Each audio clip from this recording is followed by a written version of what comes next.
Kalau momennya kamu dengan bapak, ya bentar lagi kan Tuhan mau apa? Mau apa coba? Persiapan Tuhan mau gimana? Mau punya rumah gimana? Mau nanti kalau Tuhan jual rumah juga susah, kan seperti itu. Dengan orang tua itu gampang. Orang tua makan sepiring, ya kamu 1/10 aja. 1/10 apa itu Pak Ustadz? 1/10 Ya, yo ndak kenyang ona ya toh. Kecil ya, dicukup.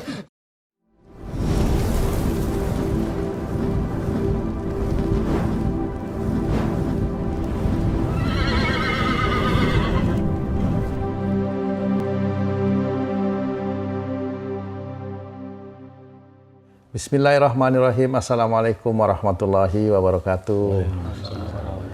Sahabat beriman dimanapun berada, sahabat muda, sahabat milenial yang beriman dimanapun berada, kita jumpa lagi ya dalam bincang-bincang kita dengan guru kita semua Pak Ustadz Danu. Tentunya saya juga sudah bersama guru kita semua Pak Ustadz Danu. Assalamualaikum Pak Ustadz. Waalaikumsalam warahmatullahi wabarakatuh. Di sini juga sudah banyak kaum muda nih, kaum milenial muda. Ada Bang Agi. Assalamualaikum. Waalaikumsalam Bang Agi. Ada Mas Dion. Assalamualaikum. Waalaikumsalam. Ada Mbak Anin. Waalaikumsalam. Ada Mbak Tita. Sahabat beriman, kali ini bincang-bincang kita ini ada banyak pertanyaan-pertanyaan sih sebenarnya dari kaum muda nih, kaum muda yang kalau sekarang ini baru membina hubungan rumah tangga, ceritanya seperti itu ya. Mudah-mudahan nanti bincang-bincang ini bisa memberikan manfaat yang seluas-luasnya buat kita semua, khususnya kami yang hadir di sini tentunya. Tadi saya sudah dibisikin nih sama Mbak Tita. Mbak Tita mau nanya kayaknya nih, gimana Mbak Tita? Monggo. Iya, Bapak kan sekarang alhamdulillah Tita udah berumah tangga, udah punya suami. Terus tadi sempat Bapak sampaikan kalau suami istri itu banyaknya ke neraka. Dari yang aku dengar sih kebanyakan mungkin yang enaknya aja ya Pak, nanti bakal masuk surga bareng-bareng gini gitu. Nah, yang mau aku tanyakan kan aku jadi takut ya Pak dengar gitu. Gimana nih supaya aku sama Mas Dion masih dalam satu jalur di sesuai ajaran Islam, gimana supaya aku jadi makmum, jadi istri yang soleh, terus Mas Dion juga bisa jadi imam yang soleh buat aku, nantinya juga buat keluarga, supaya bisa nggak masuk ke Neraka. Serem banget itu. Supaya bisa sama-sama belajar ya Pak. Bismillahirrahmanirrahim. Ya, alhamdulillah pertanyaan yang bagus sekali. Jadi bagi kaum milenial, generasi milenial muda yang baru nikah, kemudian bagaimana caranya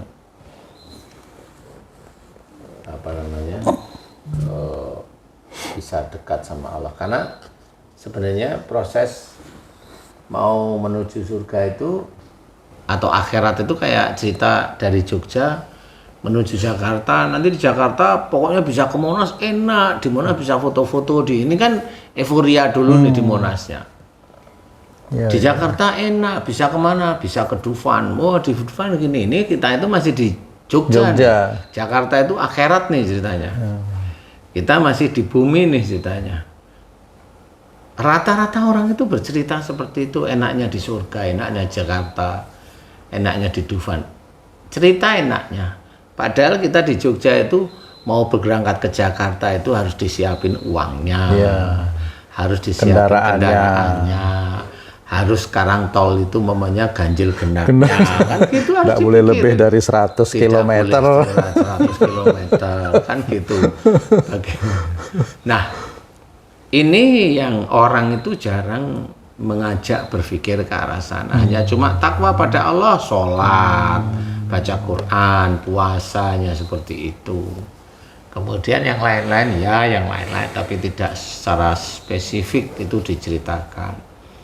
Kalau bapak itu kan menceritakan itu yang tidak enaknya, malah yang biasanya dikerjakan sehari-hari. Yang tidak enak itu yang dikerjakan sehari-hari. Jadi jangan mengerjakan sehari-hari tidak enak, tapi maunya enak. Masuk surga itu nggak cocok itu. Jadi coba ditelaah dulu kehidupan kita sehari-hari bagaimana, menjadi seorang imam yang soleh itu bagaimana. Kalau memang sudah menikah ya siapkan beneran. Kalau memang mau tidak dolim di hadapan Allah Ta'ala ya sebagai imam ya nafkahi istri sebagai gitu. Kamu sebagai makmumnya ya harus ngikutin imamnya kalau imamnya memang baik. Nah, di ini titik rancu sebenarnya. Jadi laki-laki sebagai imam itu harus memberikan nafkah. Ini titik rancu. Kalau udah seneng itu kadang-kadang nggak difikirin ini. Padahal di titik ini benar-benar penilaian di hadapan Allah Ta'ala itu berjalan. Kamu menikah, Dion menikah sebagai laki-laki, sebagai imam, mamanya nggak ngasih rizki pada istrinya, apalagi nanti kalau udah punya anak itu nggak ngasih. Nah ini kedoliman. Wa may yaf'al dzalika udwana wa dzulman fasawfa nuslihi naro. Jadi barang siapa berbuat melanggar hak dan berbuat aniaya itu akan dimasukkan ke dalam neraka. Jadi siapapun orang itu akan masuk ke ranah ayat ini. Kalau dia sebagai seorang imam itu harus berbuat ya jangan melanggar hak-haknya istri apa ya dinafkahi. Hanya istri apa ini, hanya istri apa ini dikasih. Dan jangan berbuat aniaya, dolim, kedoliman, dolim kepada istri. Itu juga harus dijaga, nggak bisa tidak. Jadi kesolehan di hadapan Allah Ta'ala itu komplit. Tidak hanya cuma sholat, tidak hanya cuma baca Quran aja. Baca Quran nggak dikerjakan ya dapat pahala katanya sih ya 10 memang. Tetapi kalau nggak dikerjakan, apalagi kalau hanya cuma baca aja kemudian disombong-sombongkan ya udah selesai. Pahalanya habis di situ. Oh yang baca Quran aja bisa habis, apalagi jarang baca Quran, mau gimana coba? Ya, jarang baca Quran mau ngapain terusan? Oh yang baca Quran aja bisa selesai di dunia, apalagi di akhirat, apalagi jarang baca Quran. Nah ini harus diketahui juga, sehingga apa yang dikerjakan hormat kepada istri juga hormat kepada suami. Kalau ketidakada cocokan, yang mana ini ketidakcocokan? Kalau ketidakcocokan itu hanya nafsu, ya jangan diumbar dua-duanya. Suami tidak boleh mengumbar, tidak boleh arogan, tidak boleh ego terhadap istri. Istri juga sama, tidak boleh ego, mengumbar nafsu terhadap suami. Itu juga harus dijaga. Nah, dijaga inilah yang nanti akan menjadikan belajar memahami pasangan masing-masing itu, memahami. Oh suamiku itu dia tidak suka seperti ini, walaupun tidak sukanya itu ya tidak suka biasa, tetapi belajar untuk dipahami. Oh istriku tidak sukanya seperti ini, walaupun tidak keluar dari syariat Islam, ya difahami aja seperti itu. Nah ini yang nanti akan menjadikan akhlak ini akan berjalan dengan baik, di luar sholat, di luar baca Quran, di luar puasa, di luar hormat dengan orang tua. Nah, cuma kalau sudah bersikap untuk menikah, ya harus benar-benar serius. Jadi bisa aja nanti apa yang mau kamu kerjakan di dalam pernikahan tersebut, kan gitu, punya anak, punya rumah, kalau sebelum Tuhan ya punya rumah nggak apa-apa, kalau sebelum Tuhan. Kalau enggak ya nggak apa-apa. Ya kan gitu. Kalau mamanya kamu masih sama bapak, ya nggak apa-apa ya. Alhamdulillah Allah menitipkan rezeki, jadi nggak ada masalah. Tetapi bukan berarti nanti kamu ikut bapak, kemudian terus nggak biayai istri, ya nggak boleh seperti itu. Ya nggak boleh, itu ada yang harus diatur di situ itu. Jadi kalau momennya sama bapak kan makan ini di rumah nggak ada masalah. Tetapi suami istri tetap harus ada itunya. Terus ada nafkahi, bukan berarti terus lo kan sudah makan sama bapak loh. Lah maksudnya apa ya kan gitu. Nah itu nikah mau cari untung kalau gitu. Hak dan kewajibannya tetap hak harus dan dijalankan kewajiban ya. harus dijalankan. Ya nggak bisa terus seperti itu. Emang kamu dulu begitu nggak? Gitu, Ustaz. Maksudnya gitu ya gimana nih? Ikut mama. Saya malah 15 tahun lebih. 20 tahun kata istri saya itu memang. Tapi memang ini pengalaman saya ya Pak Ustadz. Saya rasa itu pada waktu itu saya dolim kepada istri saya. Karena bagaimana bisa orang yang selama ini memang tidak pernah hidup bersama saya dan keluarga saya, tiba-tiba saya menikah dan taruh istri saya di rumah.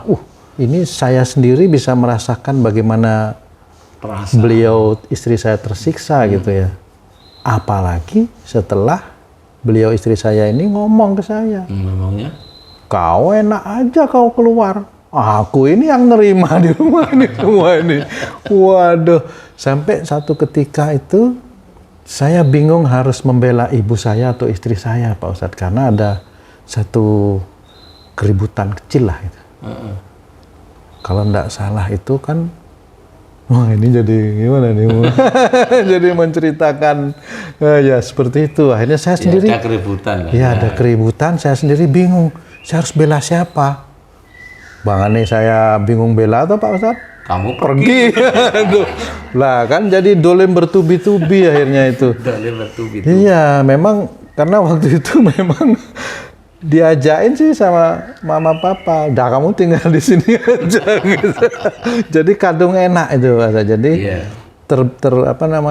terbuai terbiasa dengan fasilitas yang diberikan oleh orang tua. Akhirnya saya sendiri, setelah sekian puluh tahun kerja lah, ini nanti anak besar, gimana ini gitu, aduh. Kalau saya ya, itu kalau saya rasanya kurang mendidik kalau waktu itu ya Pak Ustadz, buat saya gitu. Ya mudah-mudahan itu jangan terjadilah di Amin. Ini ya, Itu kan, kaum milenial muda ini. itu memang sebenarnya tergantung aja sih ya. Betul. Kalau semuanya memahami itu sebenarnya tidak ada persoalan. Saya mau tanya Pak Ustadz. Monggo Mas. Jadi pengalaman saya seperti itu. Kan posisinya saya kayak Pak Huri mungkin yang tinggal bareng mertua ya. Kok bisa itikat biar saya juga diterima dengan baik, terus tata cara biar saya juga diterima di keluarga itu yang baik gimana Pak Ustaz? Terima kasih. Kalau saya sih relatif nggak terlalu ini ya, apa namanya? Nggak terlalu mempermasalahkan ya. Karena relatif siapa aja yang datang ke rumah kan saya relatif biasa aja. Nah, cuma ini kan beda ya. Jadi antara datang ke rumah kemudian dianggap biasa ini akhirnya nilai syariatnya ini tidak dimunculkan atau dilanggar. Sebenarnya titiknya kan di situ aja. Kalau umpamanya saya cerewet, enggak, saya kayaknya enggak cerewet. Saya cerewet enggak sih? Enggak. Saya Jadi biasa aja. enak malah. Jadi kan banyak belajar di situ, Ustaz. Jadi kan apa ya, komen yang jelek ya relatif ya kamu tahu sendiri lah. Komen kok jelek, bapak nggak suka ya biasa, kecuali ada yang tidak beres. Nah baru itu saya ngomong jangan lakukan itu, titik, sudah. Nah hal-hal itu yang memang harus dikerjakan di dalam keluarga. Jadi kalau diterima ya, kalau saya nggak terima, ya saya nggak terima. Kamu jadi menantu nggak akan, nggak usah ditanyain. Ya, itu ya. Aduh. Cuma kan beda antara manusia dengan yang diinginkan oleh Allah Ta'ala. Itu kan beda sebenarnya. Makanya yang tadi itu saya ceritakan itu dari sisi syariat-syariatnya ya jangan dilupakan. Kan begitu. Jadi kalau ibaratnya itu istri marahin anak, ini marahnya kayaknya kalimatnya mulai tidak baik deh gitu loh ya. Itu suami harus negur, tapi tidak di depan anak, di belakang. Kamu marahnya jangan kayak gitu, itu anak seperti terbuli nanti. Nah seperti itu boleh, cukuplah ini. Nah dia dikasih tahu ngeyel, nah, nanti si suaminya ngomong, lah kayak siapa ngeyel kan gitu. Kan kayak kamu ya udah, nggak usah yang aneh-aneh. Dimarahin biasa aja, tapi jangan terlalu dalam.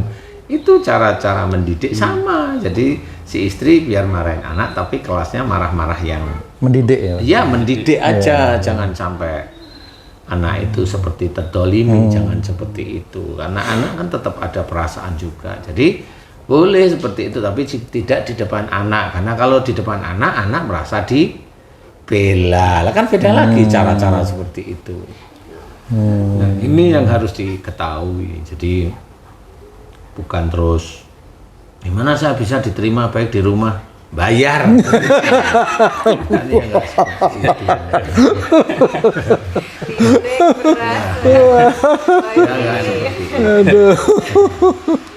Ya tapi ya adab dalam Islam itu kan ada ya. Kerjakan apa kayak tadi tugas kamu sebagai imam itu apa itu harus dikerjakan beneran sehari-hari. Bekerja yang baik, bekerja yang gigih, bekerja jangan menunggu, ibaratnya seperti itu harus betul-betul di set istilahnya. Di set itu sehingga ibaratnya kalau saya melihat itu ya ini nggak perlu dikomen lah gitu aja. Tapi kalau memang ada sesuatu ya pasti nanti ada komen. Nah komen itu jangan punya pikiran bahwa komen itu sesuatu yang komen itu tidak suka, lah kan jadi jelek nantinya. Lah kalau nggak suka ngapain dulu itu minta nikah, kan gitu aja kan. Komen itu ada sesuatu yang memang ada yang nggak pas harus diperbaiki seperti itu ya. Kan seperti itu. Jadi jangan kalau punya ego terus akhirnya di komen, wah dia nggak suka sama saya lu. Lah terus maunya apa? Iya betul. Nah, kan seperti itu. Ya nggak boleh di dalam Islam itu tidak boleh seperti itu. Sehingga itu yang harus dikerjakan sehari-hari. Ya seperti itu kayak umpamanya dulu kamu sama istrimu marry. Nah bagaimana kan nggak ngerti juga. Iya. Bagaimana ada Slack itu kan nggak tahu juga. Slacknya itu melalui apa nggak ngerti. Ya memang dulu kami kan masing-masing bekerja Pak Ustadz. Jadi Mary juga bekerja, saya juga bekerja. Terus akhirnya karena bekerja itu kan merasa benar kalau akhirnya tidak mengurus dapur seperti itu ya kira-kira. Karena aku kerja, aku juga gitu loh. Jadi kan, nah, itu kan makan itu kan kelihatan ego. Iya jadinya. Kan gitu saya ya. bilang, nah itu ego. Nah itu ego namanya. Akhirnya ya saling bertahan pada posisi masing-masing. Akhirnya apa yang dinamakan membentuk satu keluarga yang sakinah itu hampir-hampir tidak terwujud gitu. Pada waktu itu di samping memang pengetahuan masing-masing ini juga kurang seperti itu. Pengetahuan agamanya seperti itu Pak Ustadz. Jadi saling bertahan pada ego masing-masing yang akhirnya kesini mengakibatkan anak-anak juga punya pikiran dan pendirian masing-masing seperti itu. Lah itu kan makanya tadi saya tergelitik juga itu pada Mbak Tita, bagaimana kok satu keluarga suami istri ini malah kemungkinannya bisa hidup bareng-bareng di neraka. Lah ini kan yang jadi, kalau seperti kami yang sudah usianya seperti ini apa masih bisa? Belum. Apa masih ada kesempatan untuk kembali seperti itu ya? Itu yang menjadi ketakutan juga sebenarnya Pak Ustadz. Iya. Kalau yang masih awal-awal ini, insya Allah ya masih ada banyak waktu ya. Tapi kami yang sudah asar lewat 5 menit. Sementara anak-anak juga kan mesti menjalankan kehidupan mereka juga masing-masing. Mereka harus menikah, harus gini. Iya. Pusing juga Pak Ustadz. Iya memang. Iya memang, makanya di Pusing, situ ya. kalau mamanya kayak menikah, hidup dengan orang tua, itu sebenarnya sih tergantung aja. Kalau memang orang tuanya welcome ya enggak ada masalah. Kemudian kan kayak mamanya orang tua juga nggak terlalu ngerecokin rumah tangga, itu kan biasanya lihat aja apa ya, biasalah begitu ya. Maksudnya biasa itu ya hanya bertanya. Jadi itu bukan sesuatu yang menjadi kesimpulan. Harus difikirkan kan itu. Iya, bukan Orang, akhir ya. bukan akhir, bukan kesimpulan istilahnya. Jadi namanya bertanya itu kan bukan kesimpulan sebenarnya. Jadi harus difikirkan karena memang yang kedepannya itu bisa aja lebih sulit daripada yang seperti kayak saya mau hidup sendiri mamanya. Emang hidup sendiri itu nggak sulit apa? Sulit. Lah ya kan sama. Sulit. Kamu hidup di Jakarta kan sulit sendiri gitu ya. Tahunya Mary hidup sendiri juga sulit. Sulit kan juga, sama-sama iya. sulit kan gitu ya. Nanti kamu sama Mary berdua hidup sendiri sulit juga. Sulit juga. Sama aja. Jadi intinya adalah memahami dulu bahwa aturan agama kita itu seperti itu dikerjakan dengan keikhlasan, dengan mencari ridha Allah itu, walaupun kadang kan ada orang yang maunya sendiri. Orang itu ada maunya sendiri, ada ego. Nah, ego itulah yang harus diperangi dengan syariat, dengan akidah, dengan akhlak, sehingga yang kalau memang ego itu tidak baik itu bisa mulai luruh istilahnya. Ya, memerangi nafsu itu ya sejak sedini mungkin, sejak muda. Jadi bukan nunggu peperangan besar seperti perang Badar itu baru perang nafsu. Ya itu kan keadaannya. Kalau memang sekarang sudah diceritakan oleh Rasulullah bahwa yang tersulit itu adalah memerangi nafsu, ya perang aja mulai sekarang dengan setan itu, dengan setan yang ada di nafsu kita, di hati kita itu diperangin aja. Perangin yang mana? Ya memang kita sering keluar dari syariat itu yang kita perangin. Nah kalau rumah tangga apa? Ya itu tadi. Harus paham bahwa laki-laki harus menafkahi istrinya. Sebagai imam harus benar-benar melihat, bukan imam itu maunya ngatur mulu kan gitu ya. Imam itu jangan ngatur mulu, itu bukan imam namanya. Itu diktator. Diktator itu.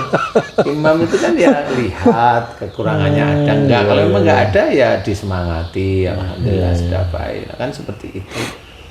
Sehingga makmumnya itu seneng. Gitu. Saking senengnya makmumnya, imamnya itu baik, lupa imamnya punya HP, digondol HP-nya. Buat beli macam-macam. Karena di dalam HP ada ATM. ATM-nya. Itu namanya makmum yang tahu aturan. Aduh. Ya, ini. Saya nyindir istri saya. Istri saya kesindir nggak ya? Kalau istri saya nggak pernah kesindir ya. Jadi loh, kenapa nggak pernah kesindir Bu? Lah emang bener maksudnya. Aduh. Jadi seperti itu kurang lebihnya. Jadi harus dijaga persoalan hidup di sama orang tua mah itu biasa aja. Tetapi tetap dijaga. Laki-laki itu ada tugas sebagai imam kepada istrinya, istri ada tugas sebagai makmum kepada imamnya. Ya seperti itu yang harus dikerjakan lah. Jadi jangan sampai itu menjadi salah di hadapan Allah Ta'ala. Persoalan hidup dengan mertua itu tidak enak atau hidup dengan orang tua itu tidak enak dia. Ya kalau orang tuanya tergantung sendiri ya, Pak, agamanya pas-pasan mau bilang apa ya? Ya nggak bisa. Tapi kalau orang tuanya memang mendidik lah, itu kan malah yang dicari mau gimana, ya toh? Nah, itu tergantung sih sebenarnya. Jadi tidak semua hidup dengan orang tua tidak enak ya, enggak. Kamu kan hidupnya dulu sama orang tua, ya? Iya. Kamu makan yang ngasih makan siapa waktu itu? Orang tua. Orang tua. Sampai berapa tahun? Belas tahun. Iya, sampai 20 tahun. Ya makan pas-pasan juga, Pak Ustaz. pas ada. Kalau pas nggak ada, pas beli kan gitu ya. Jadi memang kalau di saya itu, saya kan bersaudara 4. 4 orang itu sudah menikah semua, anak 2. Semuanya tinggal Total di situ. tinggal Itu satu namanya rumah. Kamu dan keluarga kamu itu semuanya ngedot sama orang tuamu. Jadi saling ngintip. Makanya orang tuamu nggak bisa bangun rumah yang bagus. Tapi mama itu malah bangga itu loh. Wah, mama terus berdoa supaya kita ini bisa ngumpul. Kalau saya mikir, wah, Di Bali kan emang gitu budayanya Pak. iya, Semua anak tuh ngumpul ngumpul sama orang tua. Ya sebenarnya sih nggak apa-apa sih ya. Itu bukan budaya, itu Bukan, sebenarnya nggak apa-apa. iya. Budaya di Barat ya nggak ada. Anak belum nikah juga pergi aja dia. Pergi aja, iya. Itu budaya Barat. Sebenarnya nggak juga kalau semuanya mengacu pada Islam. Kalau memang orang Islam kan nggak seperti itu. Mau di rumah kek, mau dengan orang tua kek, atau di luar kek, rasa hormat kepada orang tua itu sebenarnya ada kan, seperti wong Iya. orang tuanya kan nggak gila hormat istilahnya. Jadi ya aturan-aturan Islam kan dipakai. Kalau memang dilalah kamu di Bali kan bukan budaya Bali seperti itu ya. Iya. Kan kamu muslim jadi kan bukan budayanya, tapi ya memang keinginan aja Keinginan. sih, kan. Kalau itu kan keinginan. Kalau momennya kamu dengan bapak ya bentar lagi kan Tuhan mau apa? Mau apa coba? Persiapan Tuhan mau gimana? Mau punya rumah gimana? Mau nanti kalau Tuhan jual rumah juga susah, kan seperti itu. Jangan ditakutin Tuhan dulu Pak Ustadz. Oh ya, apa-apa biar hatinya siap aja. Kalau umpamanya ditakutin dengan neraka itu kan orang yang mau masuk neraka itu kayak apa? Itu kan harus tahu juga. Tahu juga. Sehingga belajar untuk tidak seperti itu kan, Iya, seperti itu. betul. Jadi jangan orang itu diajak senang mau masuk surga aja. Mau masuk surga gimana? Dia hanya cerita sholat, paling hanya takwa sama Allah Ta'ala, tidak detail. Iya. Tidak bercerita tentang ributnya di keluarga itu dengan sholatnya itu banyakan mana. Coba Banyakan diajak ribut. mikir lah sebenarnya. Iya. Nah, sholat itu 5 menit sehari, itu paling ya 5 kali 5 lah, berapa? 25 menit, betul ya? Betul. Nah, 5 kali ribut 5. itu bisa berjam-jam, bisa hari-harian. Nah, setelah ribut nggak pernah mau minta maaf. Itu kalau ribut Iya. sekali minta maaf, nanti kalau udah bosen udah nggak pernah minta maaf, udah dianggap aja itu biasa. Dan itu kan menjadi dosa seperti itu. Nah itu kalau momennya dikurangkan, innal hasanati yudhibnas sayyi'ah. Sungguhnya amal perbuatan baik mengurangi yang buruk itu Bisa minus itu. nah, bisa minus lah, minus itu masuk neraka. Aduh. Dianggap itu kalau kita udah sholat udah menang aja. Loh, ya nanti dilihat seperti itu. Wah, kalau udah sholat itu kan sudah diceritakan tuh dalam hadis Ustadz. Kalau nanti pada saat di yaumul hisab, yang ditanya yang sholatnya. dilihat itu sholatnya dulu. Iya. Ya kan gitu. Kalau sholatnya baik, semua amal perbuatannya baik. Itu kan menurutmu, menurut hadis itu belum tentu seperti itu. Nah, menurut hadis itu dilihat sholatnya digabung dengan inna sholata tanha anil fahsya'i wal munkar. Itu ya harus diketahui juga bahwa sesungguhnya sholat itu mencegah dari perbuatan keji dan mungkar. Lah kamu sholat berbuat keji, mungkar, berbuat dolim untuk dirimu atau dolim pada orang lain enggak? Diem aja. Kamu nggak pernah ribut emang berkeluarga? Sering lah. Kamu pernah minta maaf, minta ampun sama Allah Ta'ala? Diem, mulai celingak-celinguk kan seperti itu. Apain celingak-celinguk? Udah pernah belum? Pernah. Sering enggak? Enggak lah. Kan akhirnya itu puluhan tahun di situ itu dikerjakan terus-menerus perbuatan tidak baik, dolim. Gimana sholatnya nggak hancur di situ? Nah, jangan melihat di titik itu. Hadis itu memang betul, benar sudah, tetapi jangan kita hanya sholatnya saja dipenkan, tetapi kedoliman masih dikerjakan. Itu kayak momennya dia sholat, dia Jumatan, dia kajian, dia rumahnya itu dibuat kajian. Tapi cara nyarinya uang dia haram. Cara nyarinya uang dia haram. Jadi kajiannya dia yang kajian dengan uang yang haram. Lah mau bilang apa? Apakah itu diterima sama Allah Ta'ala? Ya enggak. Jadi enggak bisa. Sholat itu dia berdiri sendiri itu tidak bisa. Mau hidupnya langsung besok suami istri nanti ketemu di surga, begitu enaknya. Enak begitu. Ya toh Ji? Enak ketemu di surga gitu Ji? Susah juga. Nggak bisa, harus dijelasin. Nggak segampang seperti itu. Oh, ngomong enak. Nanti orang muslim, laki-laki muslim akan ketemu dengan bidadari di surga. Apa ceritanya? Enak. Nggak cuma ketemu sama istrinya, ketemu bidadari, maunya itu cerita di mana? Lah wong besok itu baru denger dukhon aja udah ketakutan. Lah kok cerita tentang bidadari. Nah, ini yang harus diketahui, nikah itu tidak gampang walaupun pahalanya itu besar. Pahala besar itu kalau ujian itu lulus. Kalau ujian nggak lulus ya itu tadi masuk neraka. Sama siapa? Berdua. Ya seperti itu. Yeah. Makanya saya mengajarkan walaupun kita itu difitnah, nggak usah diladenin. Nah, itu kuncinya. Walaupun hati panas, nggak perlu panas, belajar aja biasa. Fitnah itu ujian untuk kita. Nggak usah diladenin, apapun bentuknya nggak usah diladenin. Jadi kamu harus belajar menjadi keluarga yang baik di mata Allah Ta'ala. Amin, insya Allah seperti itu ya, Mas Dion ya. Kalau persoalan makan gampang, dengan orang tua itu gampang. Orang tua makan sepiring, ya kamu 1/10 aja. 1/10 apa itu Pak Ustadz? 1/10. Ya, Yo, ndak kenyang ona ya toh. kalau kamu itu kan gede badanmu nggak kenyang. Kalau dia ya barangkali kenyang. Cukup Ustaz. Cukup. Seperti itu. Buka puasanya. Ada yang mau ditanyain lagi Mbak Tita? Insya Allah udah cukup. Cukup ya. Mudah-mudahan nanti mulai hari ini aku harus belajar lagi. Amin, amin, amin, amin. Nggak salah di hadapan Allah. Amin. Iya. Memperbaiki. Iya, benar, harus memperbaiki. Jangan keinginannya itu mau jadi pengusaha, mau jadi pingin punya bank gede. Kan boleh Pak Ustadz. Kan Ya, boleh tapi Pak Ustadz. kalau itu nggak itu kan punya keinginan boleh, tetapi kan secara finansial kan harus ada dulu. Nanti minta Bapak.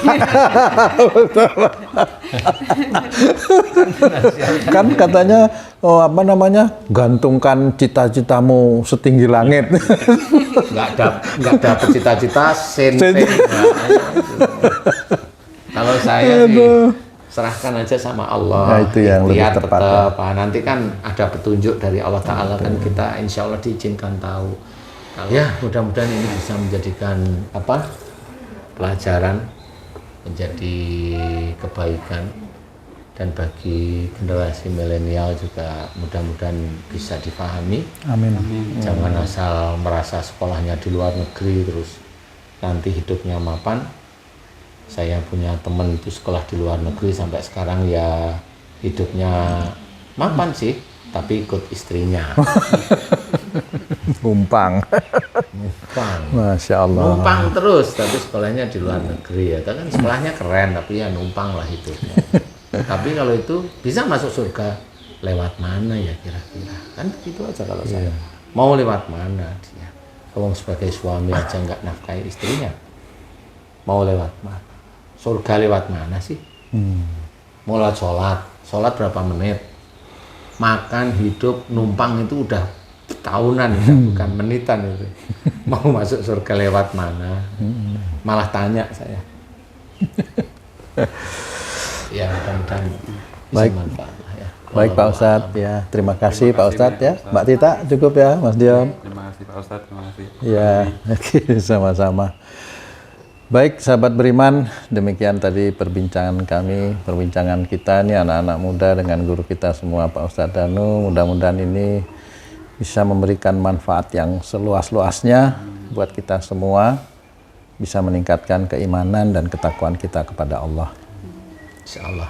Apabila ada perkataan dan tingkah laku kami yang kurang berkenan, kami mohon maaf karena sesungguhnya yang benar itu hanya milik Allah.